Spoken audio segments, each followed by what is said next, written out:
go to your Downloads folder and copy the file you downloaded onto a USB drive. Click the USB drive to make sure that the file is actually there, and then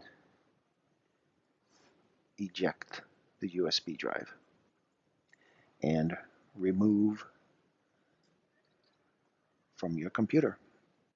Turn the printer on by pressing the black button on the front.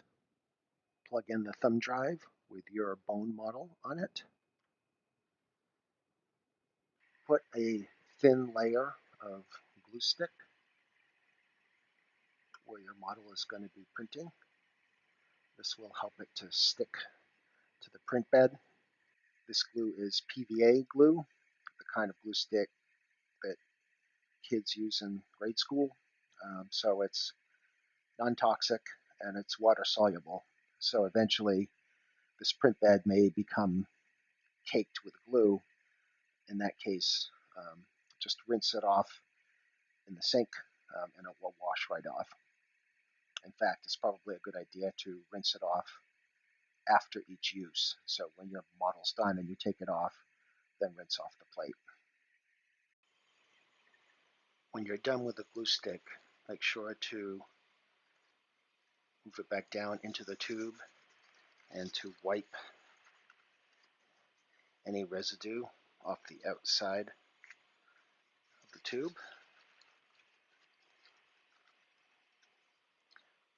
Before putting the cap back on.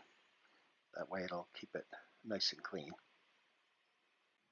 Remove the filament from the plastic box.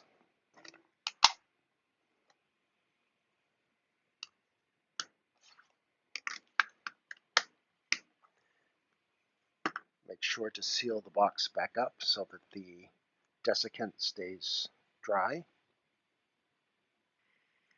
Put the filament on the spool holder, making sure that it's coming over the top and that you always have control of the end of the filament so that it doesn't accidentally go underneath one of the other strands and cause a knot. On the screen, tap the green back button, then tap Tools, tap Change Filament, and tap Load.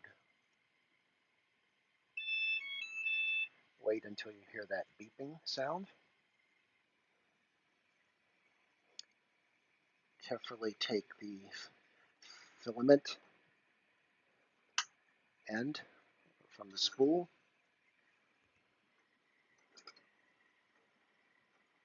Straighten out the last couple inches.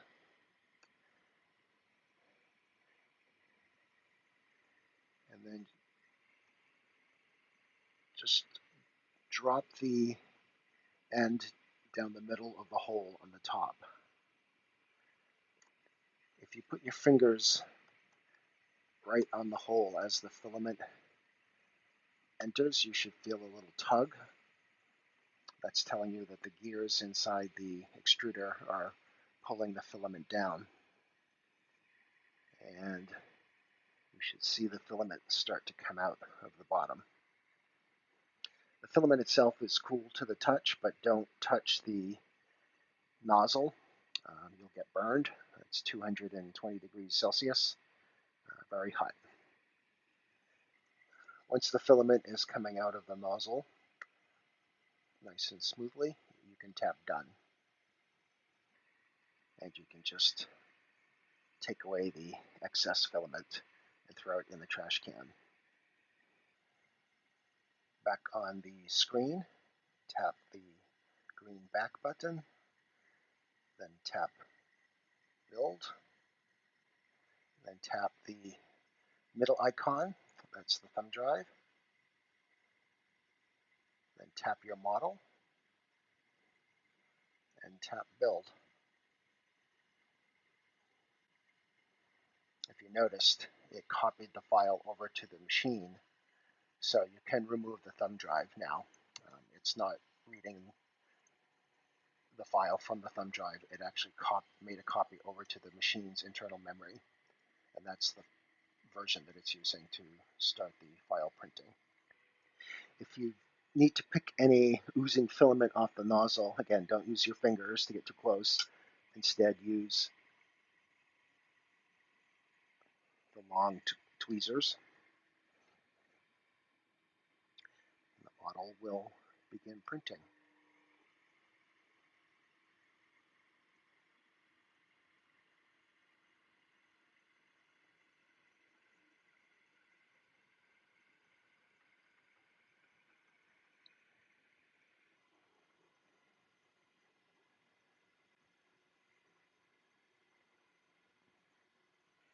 And we can see from the screen that we have about an hour and 5 minutes left to go. So we'll come back in an hour or so and we'll check on the progress. The print is now done. Before I can take the filament out of the nozzle, I need to heat it back up. So I'm going to tap the green back button and then tap it again, then tap preheat and start. While the nozzle is heating back up, I'm going to go ahead and take the print off. Now I have a couple options. This entire bed will slide out and I can set it down on a solid work surface. The print surface itself is on a flexible magnetic sheet, and I can remove that using a spatula. It's held on with very strong magnets, so be careful. But once I take that sheet off, I can flex it slightly, and the model will usually just pop right off. I can put the metal sheet back on. I'll go ahead and rinse that in the sink in a minute. Meanwhile, the temperature has reached 220 degrees, so I can remove the filament.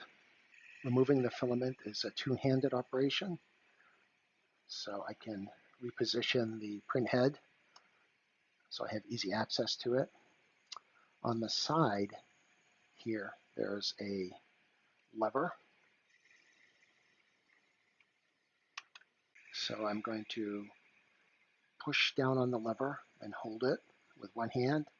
And while I'm holding it down, I'm going to grab a hold of the filament and push down about 1.5 inches worth of filament. And while I'm pushing it and it's moving smoothly through, I'm going to quickly yank it back up.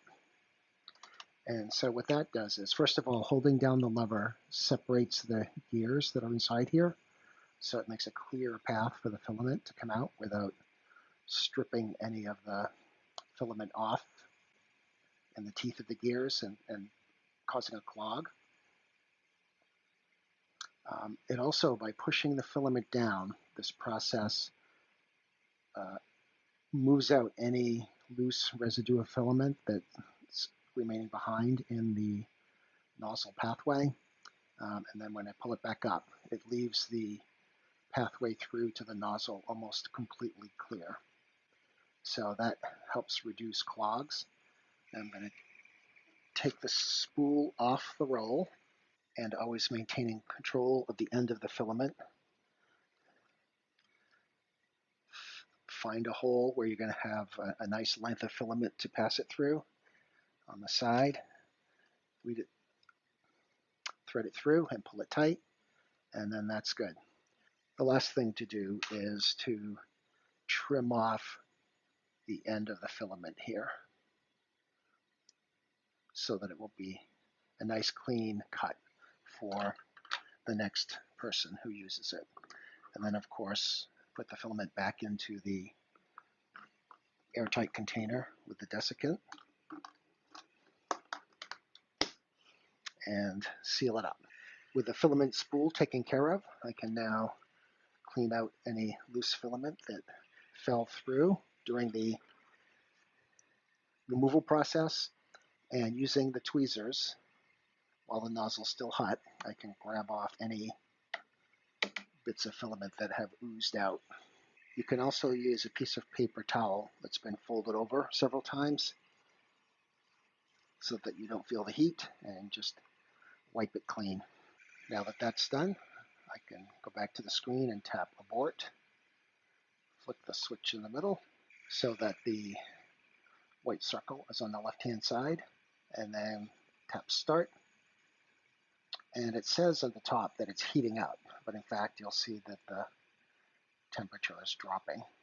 We need to wait until the temperature on the right-hand side drops below 50 degrees Celsius. So not the percentage, 50% doesn't matter. We need it to be 50 degrees C or below. And also what will happen at that temperature is the fan that's blowing over the hot end to keep it cool right now, that fan will turn off automatically. So there are two indications that the printer has cooled down completely. One is the fan turns off, and two is that this temperature will drop below 50 degrees Celsius. Okay, I've washed down the print surface in the sink. When you get it wet, it'll feel slippery, and just keep rubbing your hand over it until you don't feel that slipperiness anymore. You'll know when all the glue is gone. Dry it off, and then we'll just slide the whole thing back in. The temperature has dropped below 50 degrees Celsius, and the fan is quiet and has turned off. So it's safe to turn off the machine now. And to do that, we just tap the black button, and are we sure? Yes. And that's it. Now we need to clean and prep the model, get it ready for smoothing. We'll need to remove the supports and maybe do a few other things, but that will be the subject of the next video.